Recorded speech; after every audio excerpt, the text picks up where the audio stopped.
തെക്കേയുടെ കുടുംബത്തിൽപ്പെട്ട ലോകവ്യാപകമായി വാണിജ്യാടിസ്ഥാനത്തിൽ കൃഷി ചെയ്യുന്ന ഭക്ഷ്യ ഔഷധ സസ്യമായ സീതപ്പഴത്തെക്കുറിച്ചാണ് പറയുന്നത്. മധ്യരേഖയുമായി ബന്ധപ്പെട്ട മിക്ക പ്രദേശങ്ങളിലും ഇത് വ്യാപകമായി കൃഷി ചെയ്യുന്നു. കേരളത്തിലെ പാലക്കാട് ജില്ലയിലും മലബാർ മേഖലയിലും ഇതിന് ചക്കപ്പഴം എന്ന പേരുമുണ്ട്. ഇതിന്റെ അകത്തെ കുരുവും മാംസളം ഭാഗവും ചക്കയോട് സാദൃശ്യമുള്ളതിനാലായിരിക്കാം ഈ പേര് വന്നത്. സീതപ്പഴത്തിന്റെ സവിശേഷത: വളപ്രയോഗം, കീടങ്ങളും രോഗങ്ങളും, പാരമ്പര്യ വൈദ്യ ഉപയോഗം, ഭക്ഷ്യോപയോഗം, പുനരുൽപാദനം എന്നിവയാണ് ഈ വീഡിയോയിൽ ഞങ്ങൾ ഉൾപ്പെടുത്തിയിരിക്കുന്നത്. വിവരങ്ങൾ വിശദമായി അറിയാൻ വീഡിയോ മുഴുവനായും കാണുക. കൂടാതെ ഈ വീഡിയോയെക്കുറിച്ചുള്ള നിങ്ങളുടെ അഭിപ്രായങ്ങളും പ്രതികരണങ്ങളും ലൈക്കായോ കമന്റായോ രേഖപ്പെടുത്തുക. ഒപ്പം മറ്റുള്ളവരിലേക്ക് ഷെയർ ചെയ്യുക. ഇതുപോലുള്ള ചെടിയെക്കുറിച്ചുള്ള വിജ്ഞാനപ്രദമായ വീഡിയോകൾ തുടർന്ന് ലഭിക്കുന്നതിന് ഈ ചാനൽ സബ്സ്ക്രൈബ് ചെയ്യുക.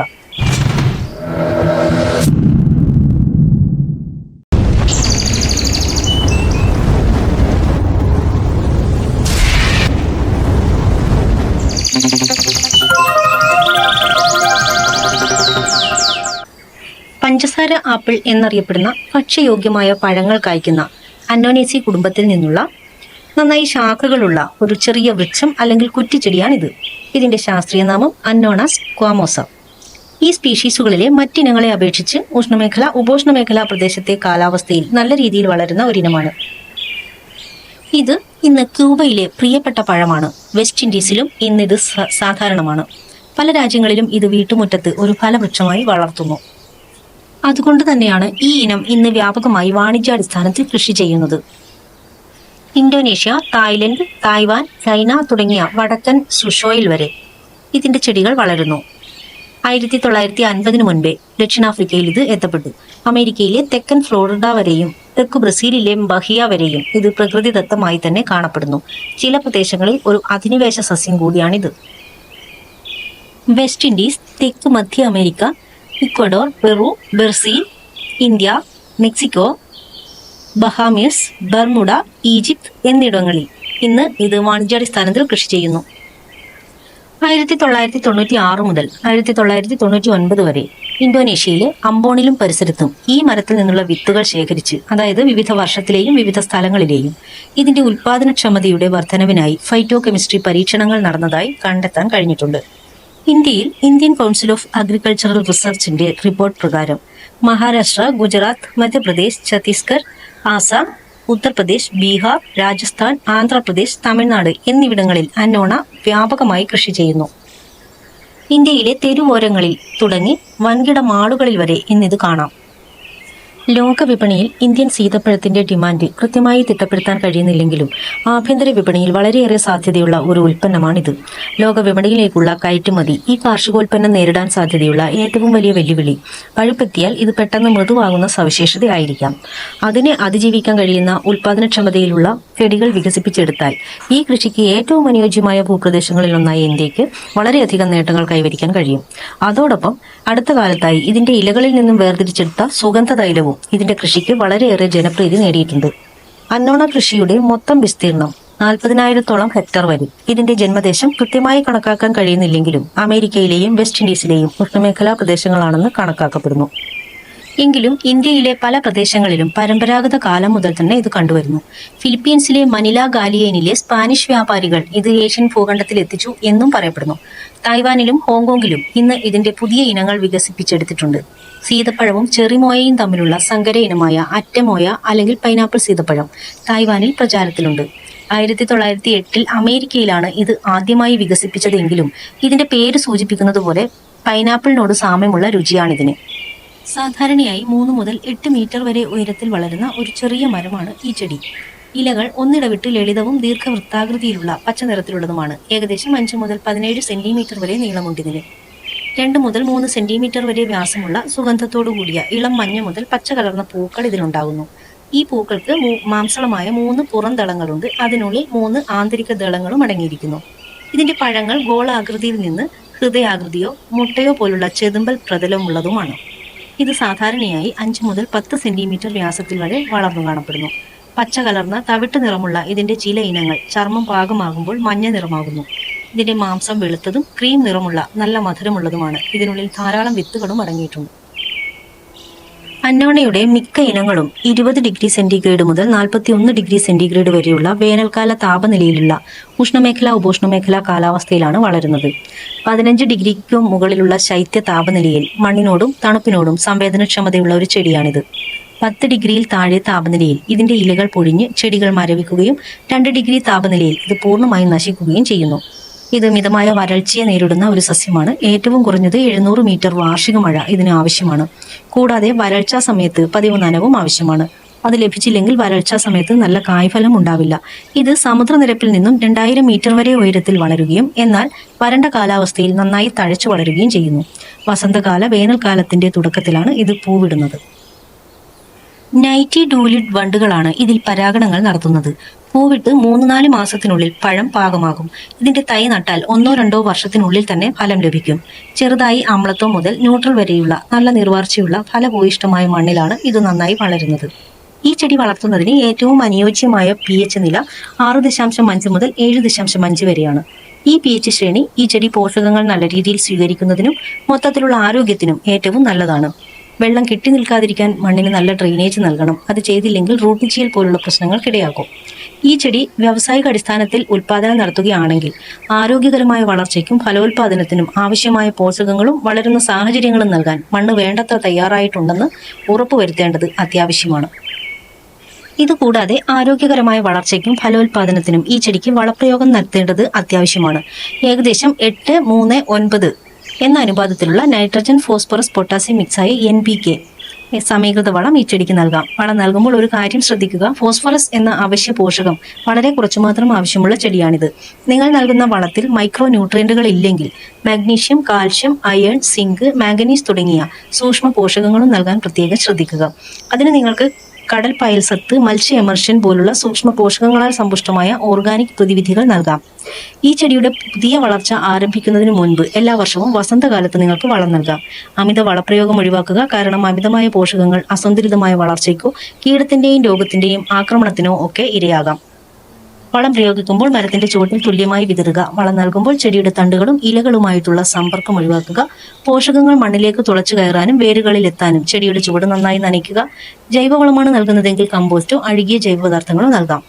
ഫ്രൂട്ട് ഈച്ച, മെലിബഗുകൾ, സ്കെയിൽ പ്രാണികൾ, ചിലന്തിക്കാശി എന്നിവയാണ് അന്നോണയെ ബാധിക്കുന്ന കീടങ്ങൾ. ആന്ത്രാക്നോസ്, വിഷമഞ്ഞ്, പഴഞ്ചീയൽ, റൂട്ട് ചീയൽ ഇവയാണ് സീതപ്പഴത്തെ ബാധിക്കുന്ന രോഗങ്ങൾ. ഇവയുടെ നിയന്ത്രണവും പരിപാലനവും വിശദമായി അറിയാൻ ഐവി പാരഡൈസിന്റെ വെബ്സൈറ്റിലെ പ്ലാനിംഗ് ആൻഡ് കെയർ പേജ് സന്ദർശിക്കുക. വിത്ത് മുളപ്പിച്ചും ഗ്രാഫ്റ്റ് ചെയ്തും എയർ ലെയറിംഗ് വഴിയും പുതിയ ചെടികൾ ഉൽപ്പാദിപ്പിക്കാം. ഉൽപാദന പ്രക്രിയയുടെ വിശദ വിവരങ്ങൾ അറിയാൻ ഐവി പാരഡൈസിന്റെ വെബ്സൈറ്റിലെ ഡിഫറൻറ്റ് പ്രൊപ്പഗേഷൻ മെത്തേഡ് എന്ന പേജ് സന്ദർശിക്കുകയോ പ്ലാനിംഗ് ആൻഡ് കെയർ എക്സിക്യൂട്ടീവുമായി വാട്സപ്പിൽ ബന്ധപ്പെടുകയോ ചെയ്യാം. ഈ പേജുകളുടെ ലിങ്കും പ്ലാനിംഗ് ആൻഡ് കെയർ എക്സിക്യൂട്ടീവിന്റെ നമ്പറും ഡിസ്ക്രിപ്ഷൻ ബോക്സിൽ കൊടുത്തിട്ടുണ്ട്. പരമ്പരാഗത ഇന്ത്യ, തായ്, തദ്ദേശീയ അമേരിക്കൻ മരുന്നുകളിലൊക്കെ ഇതിന്റെ ഇലകൾ വെള്ളത്തിൽ തിളപ്പിച്ച് മറ്റു പ്രത്യേക ഔഷധ സസ്യങ്ങളുമായി കലർത്തി ഛർദി, മൂത്രനാളി അണുബാധ എന്നിവ ചികിത്സിക്കാൻ ഒരു കഷായം നിർമ്മിക്കുന്നു. ഇതിന്റെ ഇലകളുടെയോ മാംസത്തിന്റെയോ വിവിധ രൂപങ്ങൾ പേസ്റ്റ് രൂപത്തിലാക്കി മുറിവുകളിലും ചതവുകളിലും പരിക്കുകളിലും പുരട്ടി കണ്ടുവരുന്നു. ഇത് കൂടാതെ മലബന്ധം നിയന്ത്രിക്കാനുള്ള ഒരു പോഷകമായും ഉപയോഗിക്കുന്നു. പരമ്പരാഗത ഇന്ത്യൻ വൈദ്യശാസ്ത്രത്തിൽ ഇതിന്റെ ഇലകൾ പൊടിച്ചെടുത്ത് മുറിവുകളിൽ പുരട്ടുന്നു. മെക്സിക്കോയിൽ പക്ഷികളുടെ പേൻ അകറ്റാൻ ഇതിന്റെ ഇല ഉപയോഗിക്കുന്നു. ഹെയ്ത്തിയിൽ ഈ പഴം കാച്ചിമാൻ എന്നറിയപ്പെടുന്നു. അതിവിടെ ജ്യൂസായി കഴിക്കുന്നു. ലെബനിലും സിറിയയിലും ഇതുപയോഗിച്ച് പലതരം മധുര പലഹാരങ്ങൾ നിർമ്മിക്കുന്നു. ഇതിനെ അവിടെ അഷ്ട എന്നറിയപ്പെടുന്നു. സീതപ്പഴം വൈവിധ്യമാർന്ന പാചക ഉപയോഗങ്ങളുള്ള ഒരു പഴമാണ്. ഇതിന്റെ പ്രധാന കാരണം അതിന്റെ തനതായ മധുരമുള്ള സ്വാദും ക്രീം ഘടനയുമാണ്. ഇന്ത്യയും അമേരിക്കയും പോലുള്ള പല ഭൂപ്രദേശങ്ങളിൽ വിവിധ തരത്തിലുള്ള ഭക്ഷ്യ ആവശ്യങ്ങൾക്ക് ഇത് വ്യാപകമായി ഉപയോഗിച്ചു വരുന്നതിനാലാണ് ഓരോ ഭൂപ്രദേശത്തിലെയും പ്രാദേശിക ഭക്ഷ്യ ഉപയോഗങ്ങളിലേക്ക് ഞങ്ങൾ കടക്കാതിരുന്നത്. സീതപ്പഴത്തിന്റെ പഴുത്ത പഴം സാധാരണയായി ഫ്രഷായി കഴിക്കുന്നു. മാംസം മൃദുവും ക്രീം മധുരവും വാഴപ്പഴം, പൈനാപ്പിൾ, വാനില എന്നിവയുടെ സംയോജനത്തെ അനുസ്മരിപ്പിക്കുന്ന രുചിയും ഉള്ളവയാണ്. ഇത് സാധാരണയായി ഒരു സ്പൂൺ കൊണ്ട് പുറത്തെടുത്ത് ഒരു മധുര പലഹാരമോ ലഘുഭക്ഷണമോ ആയി കഴിക്കുന്നു. ഇതിന്റെ പൾപ്പ് വെള്ളത്തിലോ പാലിലോ കലർത്തി ഉന്മേഷദായകമായ ജ്യൂസുകളോ സ്മൂത്തികളോ ഉണ്ടാക്കാം. ചില പാചകമാർഗ്ഗങ്ങളിൽ മാമ്പഴം, പൈനാപ്പിൾ പോലുള്ള മറ്റു പഴങ്ങളും ഇതിനോടൊപ്പം ചേർക്കുന്നു. ഇതിന്റെ മധുരവും ക്രീം ഘടനയും കാരണം ഐസ്ക്രീമോ സർബത്തോ ഉണ്ടാക്കാനുള്ള ഒരു മികച്ച ഘടകമായി ഇത് ഉപയോഗിക്കാം. ഇതിന്റെ ബ്ലെൻഡഡ് പൾപ്പ് ക്രീം, പാൽ, പഞ്ചസാര എന്നിവ ചേർത്ത് ഫ്രോസൺ ഡിസേർട്ട് ഉണ്ടാക്കാം. ഇതിന്റെ പൾപ്പ് പഞ്ചസാര ചേർത്ത് പാകം ചെയ്ത് ജാം, ജെല്ലി തുടങ്ങിയ പ്രിസർവുകളും തയ്യാറാക്കാം. ഇവ ടോസ്റ്റ്, ബിസ്ക്കറ്റ് എന്നിവയിൽ പരത്തിയോ ഡിസേർട്ടുകൾക്ക് ടോപ്പിംഗ് ആക്കാം. ടാർട്ടുകൾ, കേക്കുകൾ, പുഡിങ്ങുകൾ എന്നിങ്ങനെ വിവിധതരം ഡിസേർട്ടുകളിൽ ഇതൊരു ചേരുവയായി ചേർക്കാം. ഇതിന്റെ തനതായ രുചി പരമ്പരാഗത ഡിസേർട്ട് പാചകക്കുറിപ്പുകൾക്ക് ഉഷ്ണമേഖലാ ട്വിസ്റ്റ് നൽകുന്നു. ഇതിന്റെ പഴം ചവയ്ക്കുന്നതോ അലിച്ചിറക്കുന്നതോ ആയ മിഠായിയായി പാകം ചെയ്യാം. അത് മധുരപലഹാരമായോ ലഘുഭക്ഷണമായോ കഴിക്കാം. ഈ പഴത്തിന്റെ കഷ്ണങ്ങൾ വെജിറ്റബിൾ സലാഡുകളിലോ ഫ്രൂട്ട് സലാഡുകളിലോ കോക്ടെയിലുകളിലോ തുടങ്ങി രുചികരമായ വിഭവങ്ങളിൽ ഒരു അലങ്കാരമായി ഉപയോഗിക്കാം. ഇതിലടങ്ങിയിരിക്കുന്ന ഉയർന്ന പ്രോട്ടീൻ കണ്ടന്റ് മനുഷ്യർക്കും മൃഗങ്ങൾക്കും ഉപയോഗിക്കാൻ കഴിയുന്ന പോഷകമൂല്യമുള്ള നല്ല ഒരു ഭക്ഷണമാണ്. അതുകൊണ്ട് തന്നെ മനുഷ്യരുടെ ആരോഗ്യം മെച്ചപ്പെടുത്താനുള്ള നല്ല ഒരു ഭക്ഷണ സപ്ലിമെന്റാണിത്. ഈ ചെടിയുടെ പഴങ്ങൾ, ഇലകൾ, വിത്തുകൾ, വേരുകൾ, പുറന്തൊലി എന്നിവ വിവിധ രോഗങ്ങളുടെ ചികിത്സയ്ക്കായി പരമ്പരാഗത കാലം മുതൽ തന്നെ ഉപയോഗിച്ചു വരുന്നു.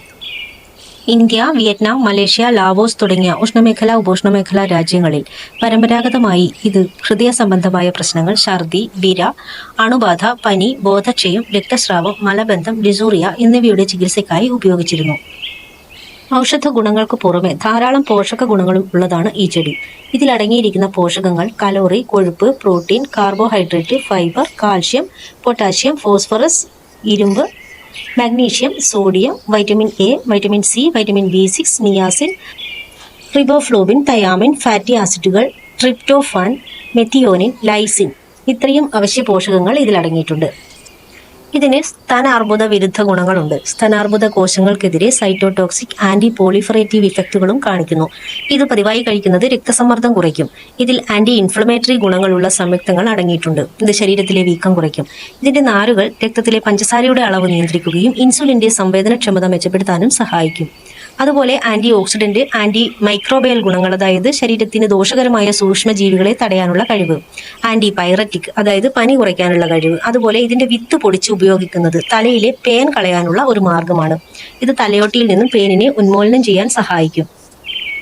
മുഖക്കുരു പോലുള്ള ചർമ്മരോഗങ്ങൾ തടയാനും ചർമ്മത്തിന്റെ സ്രവം, അതായത് ചർമ്മത്തിലെ എണ്ണ ഉൽപാദനം കുറയ്ക്കാനും ചർമ്മത്തിലെ സുഷിരങ്ങൾ വൃത്തിയാക്കാനും ഇത് സഹായിക്കുന്നു. ഇത് ചർമ്മത്തെ കൂടുതൽ തിളക്കമുള്ളതും മിനുസമുള്ളതുമാക്കുന്നു. കസ്റ്റാർഡ് ആപ്പിളിന്റെ പഴങ്ങൾ ചർമ്മത്തിന്റെ നിറം നിലനിർത്താനും അതിന്റെ രൂപത്തെ പുനർജീവിപ്പിക്കാനും സഹായിക്കുന്നു. കസ്റ്റാർഡ് ആപ്പിൾ അമിനോ ആസിഡുകളുടെ സമ്പന്നമായ ഉറവിടമാണ്. അത് കൊളാജൻ ഉൽപ്പാദിപ്പിക്കാൻ സഹായിക്കുന്നു. ഇതുവഴി ചർമ്മത്തിന് നല്ല ഇലാസ്റ്റികത ലഭിക്കുന്നു.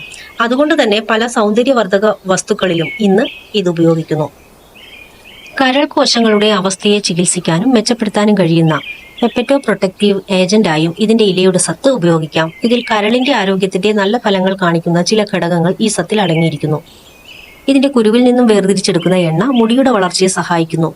ഈ വിത്തെണ്ണയുടെ ആന്റി ഇൻഫ്ലമേറ്ററി പ്രവർത്തനം തലയൊട്ടിയിലെ വീക്കം കുറയ്ക്കാൻ സഹായിക്കും. അതിലൂടെ മുടി കൊഴിച്ചിൽ തടയുകയും തലയൊട്ടിയിലെ പോഷകങ്ങൾ ആഗിരണം ചെയ്യുന്നതിനെ പിന്തുണയ്ക്കുകയും ചെയ്യും. അങ്ങനെ ഇത് മുടിയുടെ വളർച്ചയെ പ്രോത്സാഹിപ്പിച്ച് തലയോട്ടിയിലെ രക്തചംക്രമണം മെച്ചപ്പെടുത്തി രോമകൂപങ്ങളെ ഉത്തേജിപ്പിച്ച് ആത്യന്തികമായി മുടി വളർച്ചയെ പ്രോത്സാഹിപ്പിക്കുന്നു. ഗർഭപിണ്ഡത്തിന്റെ വികാസത്തിന് സഹായമാകുന്ന വൈറ്റമിൻ എ, വൈറ്റമിൻ സി എന്നിവയുടെ സമ്പന്നമായ ഉറവിടമാണിത്. ഇത് ഗർഭം അലസാനുള്ള സാധ്യത കുറയ്ക്കുകയും പ്രസവ സമയത്ത് പ്രസവവേദന കുറച്ച് പ്രസവശേഷം മുലപ്പാൽ ഉൽപാദനം വർദ്ധിപ്പിക്കുകയും ചെയ്യുന്നു. ത്വക്ക്, കണ്ണ്, മുടി എന്നിവയുടെ വികാസത്തിനും ഇത് അത്യുത്തമമാണ്. വിവിധ ലബോറട്ടറി പഠനങ്ങൾ കാണിക്കുന്നത് കസ്റ്റാർഡ് ആപ്പിളിന് അവയുടെ അസംസ്കൃത സത്തിൽ ഒറ്റപ്പെട്ട സംയുക്തങ്ങൾ എന്നിവയുടെ രൂപത്തിൽ ക്യാൻസർ വിരുദ്ധ പ്രവർത്തനം കാണിക്കാൻ കഴിയും. പഠന സമയത്ത് പാർശ്വഫലങ്ങളൊന്നും റിപ്പോർട്ട് ചെയ്യാത്ത രോഗികളിൽ സ്തനാർബുദത്തിന്റെ വളർച്ച കുറയ്ക്കാൻ കസ്റ്റാർഡ് ആപ്പിളിന്റെ ഈ ക്യാൻസർ വിരുദ്ധ പ്രവർത്തനം സഹായിച്ചിട്ടുണ്ട്. ഇലയുടെ സത്തിൽ ക്യാൻസർ കോശങ്ങളുടെ വ്യാപനം കുറയ്ക്കാനും ക്യാൻസർ കോശങ്ങളെ വിഷവിമുക്തമാക്കാനും ഇതിന് കഴിയും. കസ്റ്റാർഡ് ആപ്പിളിന്റെ ഇലയുടെ നീരും കുരുമുളകും ചേർത്ത് കഴിക്കുന്നത് ഒരു ലാബ് പഠനത്തിൽ പ്രമേഹത്തിന്റെ തീവ്രത കുറയ്ക്കുമെന്നും കണ്ടെത്തിയിട്ടുണ്ട്. കസ്റ്റാർഡ് ആപ്പിളിന്റെ ഇലയുടെ സത്ത് കഴിക്കുന്നത് പ്ലാസ്മ ഇൻസുലിൻ പ്രവർത്തനം മെച്ചപ്പെടുത്തുകയും പഠന സമയത്ത് രക്തത്തിലെ ഗ്ലൂക്കോസിന്റെ അളവ് കുറയ്ക്കുകയും ചെയ്യുന്നു. ഇന്റർനാഷണൽ ഡയബറ്റിക് ഫൗണ്ടേഷന്റെ കണക്കനുസരിച്ച് ലോകമെമ്പാടും ഡയബറ്റിക് മെലിറ്റിസിന്റെ വ്യാപനം വർദ്ധിച്ചുകൊണ്ടിരിക്കുകയാണ്. 2016 415 ദശലക്ഷം ആളുകൾക്ക് പ്രമേഹമുണ്ടായിരുന്നു. 2040 642 ദശലക്ഷം ആളുകൾക്ക് ഇത് ബാധിക്കുമെന്ന് പ്രതീക്ഷിക്കുന്നു. ഇന്ന് ധാരാളം ഓറൽ ഹൈപ്പോഗ്ലിസമിക് ഔഷധ സംയുക്തങ്ങൾ അടങ്ങിയ മരുന്നുകൾ മാർക്കറ്റിൽ ലഭ്യമാണ്. അതിൽ പലതും രോഗികളിൽ സങ്കീർണത ഉണ്ടാക്കും, പ്രത്യേകിച്ച് ഗർഭിണികൾക്കും മറ്റും. ഹൈപ്പർഗ്ലൈസീമിയ പാർശ്വഫലങ്ങളില്ലാതെ മെച്ചപ്പെടുത്താനുള്ള കഴിവും ഔഷധ സസ്യങ്ങൾക്കുള്ളതിനാൽ ഇവയുടെ സത്തും പ്രമേഹത്തെ നിയന്ത്രിക്കാൻ ഉപയോഗിച്ചു വരുന്നു. കസ്റ്റാർഡ് ആപ്പിൾ പ്രമേഹ മരുന്നുകളുടെ പ്രഭാവം വർദ്ധിപ്പിച്ചേക്കാം. ഇത് ഇൻസുലിൻ തെറാപ്പിക്ക് ആവശ്യമായ കുറവ് വരുത്തുകയും പാർശ്വഫലങ്ങൾ കുറയ്ക്കുകയും ചെയ്യുന്നു. ഇതിന്റെ ഹൈപ്പോഗ്ലിസമിക് ആന്റി ഡയബറ്റിക് ഇഫക്റ്റുകൾ കാരണം പാൻക്രിയാറ്റിക് കോശങ്ങളെ ഉത്തേജിപ്പിക്കുന്നതിലൂടെ ഇൻസുലിൻ അളവ് വർദ്ധിപ്പിച്ച് പേശിയിലെ ഗ്ലൂക്കോസ് ആഗിരണം കൂട്ടി ഈ എക്സ്ട്രാക്റ്റുകൾ ആന്റി ഡയബറ്റിക് സാധ്യതകൾ കൂട്ടുന്നു. അതുകൊണ്ട് തന്നെ പ്രമേഹം നിയന്ത്രിക്കുന്നതിനുള്ള ഒരു ഹെർബൽ മരുന്ന് എന്ന രീതിയിൽ ഇത് ഫലപ്രദമാണെന്ന് കണ്ടെത്തിയിട്ടുണ്ട്. കസ്റ്റാർഡ് ആപ്പിളിന്റെ ഇലയുടെ സത്ത് സന്ധിവാതത്തിനെതിരെയുള്ള ഫലപ്രദമായ ഔഷധമാണ്. ഇതിന്റെ ആന്റി ആർത്രൈറ്റിക് പ്രവർത്തനം വീക്കം കുറച്ച് സന്ധിവാതമുള്ള ആളുകൾക്ക് ഫലപ്രദമായ ഔഷധമാണ്. ഇത് മലേറിയ നിയന്ത്രിക്കാൻ സഹായിക്കുന്നു. ഇതിന്റെ ഇലയുടെ സത്തിൽ ബയോ ആക്റ്റീവ് സംയുക്തങ്ങൾ അടങ്ങിയിട്ടുണ്ട്. ഇത് മലേറിയ ഉണ്ടാക്കുന്ന ഈഡിസ് കൊതുകുകൾക്കെതിരെ പ്രവർത്തിക്കുന്നു. ഇലയുടെ സത്തിൽ ശക്തമായ ആന്റി മൈക്രോബയൽ ഗുണങ്ങളും ഉണ്ട്. ഇത് ബാക്ടീരിയ, ഫംഗസ്, വൈറസ് എന്നിവയുടെ വളർച്ച കുറയ്ക്കാൻ സഹായിക്കും. ഹൈപ്രോ പ്രോപ്പർട്ടികൾ ഇതിലടങ്ങിയിട്ടുണ്ട്. ഹെപ്പറ്റോസിറ്റോസിസ് അല്ലെങ്കിൽ ഫാറ്റി ലിവർ ശരീരത്തിലെ കൊഴുപ്പിന്റെ ഉൽപാദനത്തിലും ഉപാപചയത്തിലും ഉണ്ടാകുന്ന അസന്തുലിതാവസ്ഥ മൂലമാണ് ഉണ്ടാകുന്നത്. ഇത് ഭക്ഷണശീലങ്ങൾ, ഉദാസീനത, ജീവിതശൈലി, സമ്മർദ്ദം എന്നിവ മൂലമാണ്. കൂടാതെ ഹെപ്പറ്റോസൈറ്റുകൾക്ക് കേടുപാടുകൾ വരുത്താവുന്ന നിരവധി മരുന്നുകൾ മൂലവും ഇതുണ്ടാകാം. ഇതിലടങ്ങിയിരിക്കുന്ന പോഷകങ്ങൾ സെറം, ടിഷ്യൂ എന്നിവയിൽ മൊത്തം ബിലിറൂബിൻ വർദ്ധിപ്പിച്ച് പാഴ്സ് എന്നിവയുടെ സെറം സാന്ദ്രത ഗണ്യമായി കുറച്ച് മൊത്തത്തിലുള്ള പ്രോട്ടീൻ സാധ്യത വർദ്ധിപ്പിച്ച് ASL എക്സ്ട്രാക്റ്റുകൾ ഹൈ പ്രൊട്ടക്റ്റീവ് ഏജന്റുമാരായി ഹെപ്പറ്റോസൈറ്റുകളുടെ അവസ്ഥ മെച്ചപ്പെടുത്തി ഫാറ്റി ലിവർ അസുഖത്തിന് ഇതൊരു ഔഷധമായി തീരുന്നു. ഇതിലടങ്ങിയിരിക്കുന്ന നിരവധി എൻസൈമുകളും മൈക്രോ മിനറലുകളും ആരോഗ്യമുള്ള മനുഷ്യ ശരീരം നിലനിർത്താൻ ആവശ്യമായ ധാതുക്കളാണ്. അതിൽ നിന്ന് നമുക്ക് ആരോഗ്യമുള്ള എല്ലുകളും പല്ലുകളും ലഭിക്കുകയും പേശികളുടെ സങ്കോചവും വികസനവും, രക്തം കട്ടപിടിക്കൽ, രക്തസമ്മർദ്ദം ഒഴിവാക്കൽ, നാഡീവ്യൂഹം, രോഗപ്രതിരോധ സംവിധാനത്തിന്റെ ആരോഗ്യം, ഊർജ ഉപാപചയം തുടങ്ങി നിരവധി പ്രവർത്തനങ്ങളെ സഹായിക്കുന്നു. ഇതുകൂടാതെ അൾസർ, ഹൃദ്രോഗം, അപസ്മാരം, രക്തസ്രാവം എന്നിവയ്ക്കും ഇത് ഫലപ്രദമായ ഔഷധമാണ്. ഇതിൽ നിന്ന് അനോണേഷ്യസ് അസറ്റോജെനിൻ അനോണിൻ വേർതിരിച്ചെടുക്കൽ പ്രക്രിയയ്ക്കും തന്മാത്ര ഐഡന്റിറ്റിക്കും ബയോപെറ്റിസൈഡായി ഉപയോഗിക്കുന്നതിന് ബെയർ ഏജി പേറ്റന്റ് നേടിയിട്ടുണ്ട്. ഇതിന്റെ വിത്തുകൾ, പുറന്തൊലി, ഇലകൾ എന്നിവയിൽ നിന്നാണ് ഇത് വേർതിരിച്ചെടുക്കുന്നത്. ജർമ്മനിയിലെ ലെവർ ഹുസൈൻ ആസ്ഥാനമാക്കിയുള്ള ഒരു ബഹുരാഷ്ട്ര കമ്പനിയാണ് ബെയർ. മരുന്ന് നിർമ്മാണം, രാസവസ്തു വ്യവസായം ഉൾപ്പെടെ നിരവധി വ്യവസായങ്ങൾ വിവിധ രാജ്യങ്ങളിലായി നടത്തിവരുന്ന ബെയർ 1863 സ്ഥാപിക്കപ്പെട്ടത്. ഫ്രീഡ്രിക് ബെയർ ആണ് ഇതിന്റെ സ്ഥാപകൻ. ഇവിടെ ഞങ്ങൾ പറഞ്ഞത് പലതും പരമ്പരാഗത വൈദ്യ ഉപയോഗത്തെക്കാൾ ഉപരി ശാസ്ത്രീയ കണ്ടെത്തലുകൾ കൂടിയാണ്. ഇന്ത്യയിലെ പരമ്പരാഗതമായ ചികിത്സാ സമ്പ്രദായമായ ആയുർവേദത്തിൽ വിവിധ പരമ്പരാഗത ചികിത്സയ്ക്കായി ഇത് ഉപയോഗിച്ചു വരുന്നു. ആയുർവേദത്തിൽ ഇതിന് ശരീരത്തിലെ അധിക ചൂട് സന്തുലിതമാക്കാനുള്ള കഴിവുണ്ടെന്ന് വിശ്വസിക്കപ്പെടുന്നു. അതുകൊണ്ട് തന്നെ ശരീരത്തെ തണുപ്പിക്കാനും വീക്കം കുറയ്ക്കാനും ചൂടുള്ള വേനൽക്കാലത്ത് ഇത് കഴിക്കാൻ ആയുർവേദ വിദഗ്ധർ ശുപാർശ ചെയ്യുന്നു. ഇതുകൂടാതെ നമ്മുടെ മൊത്തത്തിലുള്ള ആരോഗ്യവും ചൈതന്യവും പ്രോത്സാഹിപ്പിക്കുന്നതിൽ ഇതിന് ഒരു ടോണിക്കായി ഉപയോഗിക്കാവുന്നതാണ്. ഇത് ശരീരത്തെ പോഷിപ്പിച്ച് ഊർജ്ജനില മെച്ചപ്പെടുത്തി ചൈതന്യം വർദ്ധിപ്പിക്കുന്നു. ആയുർവേദ പ്രതിവിധിയിൽ ശ്വസനാരോഗ്യത്തെ ഇത് പിന്തുണയ്ക്കുന്നു. ചുമ, ജലദോഷം, ബ്രോങ്കൈറ്റിസ് തുടങ്ങിയ ശ്വാസകോശ സംബന്ധമായ അവസ്ഥകളുടെ ലക്ഷണങ്ങൾ ലഘൂകരിക്കാൻ ഇത് സഹായിക്കും. ഇതുകൂടാതെ മുൻപ് പരാമർശിച്ച ദഹനാരോഗ്യം, ഹൃദയാരോഗ്യം, രോഗപ്രതിരോധ ശേഷി പിന്തുണ, ആന്റി ഇൻഫ്ലമേറ്ററി, ചർമ്മാരോഗ്യം എന്നിവയൊക്കെ ആയുർവേദവും ഊന്നിപ്പറയുന്നു. ഇതൊക്കെ ആണെങ്കിലും ഇതിന്റെ ഉപയോഗത്തിന്റെ പാർശ്വഫലങ്ങളും നമുക്ക് വിലയിരുത്തേണ്ടതായിട്ടുണ്ട്. കസ്റ്റാർഡ് ആപ്പിൾ ദിവസവും കഴിക്കുന്നവരിലും അമിതമായി കഴിക്കുന്നവരിലും പാർക്കിൻസോണിസം ഉണ്ടാകുന്നതായി കണ്ടെത്താൻ കഴിഞ്ഞിട്ടുണ്ട്. ഈ പഴത്തിൽ അടങ്ങിയിരിക്കുന്ന ജൈവ ആക്റ്റീവ് സംയുക്തങ്ങളുടെ സാന്നിധ്യം മൂലമാണതെന്ന് ഒരു പഠനം സ്ഥിരീകരിച്ചു. പാർക്കിൻസൺസ് രോഗത്തിന് സമാനമായ രോഗമുള്ള ഒരവസ്ഥയാണിത്. ഇതിലടങ്ങിയിരിക്കുന്ന ഫൈറ്റോ കെമിക്കലുകൾ മസ്തിഷ്ക ക്ഷതങ്ങളിലേക്ക് നയിച്ചേക്കാം. ഇത് മസ്തിഷ്ക കോശങ്ങളെ ബാധിക്കുകയും ആത്യന്തികമായി മസ്തിഷ്ക രോഗങ്ങൾക്ക് കാരണമാവുകയും ചെയ്യും. അതുപോലെ തന്നെ കസ്റ്റാർഡ് ആപ്പിൾ സെൻസിറ്റീവായ വ്യക്തികളിൽ തിണർപ്പ് ഉണ്ടാക്കാറുണ്ട്. ഈ പറഞ്ഞ ഏതെങ്കിലും പ്രതികൂല കാര്യങ്ങൾ നിങ്ങൾക്ക് അനുഭവപ്പെടുകയാണെങ്കിൽ ഇത് നിങ്ങൾക്ക് ഔഷധമായി നിർദ്ദേശിച്ച ആയുർവേദ ഡോക്ടറുമായി ബന്ധപ്പെടുക.